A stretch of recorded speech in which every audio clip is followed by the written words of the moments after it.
ప్రార్థన లేనటువంటి జీవితము ఎండిపోయిన మొక్కతో సమానం. ఇదివరకు ఒక స్లోగన్ వచ్చింది. గవర్నమెంట్ వారు అన్నారు, ఇంటికి ఇల్లాలు దీపము అని ఒక స్లోగన్ పెట్టారు. అంటే ఇంటికి ఎవరట దీపము? ఇల్లాలు దీపం. కానీ క్రైస్తవులుగా మనమేమనుకోవాలో తెలుసా?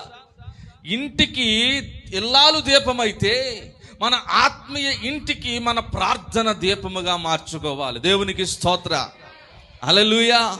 ఈరోజు చాలా మంది బ్రతుకుల్లో ఎండిపోయిన పరిస్థితి, వారు ఏదనుకున్నా సాధించలేని పరిస్థితి, వారి జీవితాల్లో ఏదనుకున్నటువంటి జరగని పరిస్థితి.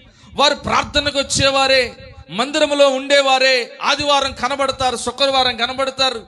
కానీ ఎందుకు వారి జీవితాలలో మేలు జరగటం లేదు అని అంటే, వారి జీవితంలో ఉండవలసినటువంటి ప్రాథమికమైనటువంటి ఒక సత్యం ఏంటి అంటే, మీ జీవితంలో లేనిది కావలసింది ఏంటో తెలుసా? ప్రార్థన ప్రాథమికంగా కావాలి. దేవునికి స్తోత్రం కలుగునుగా.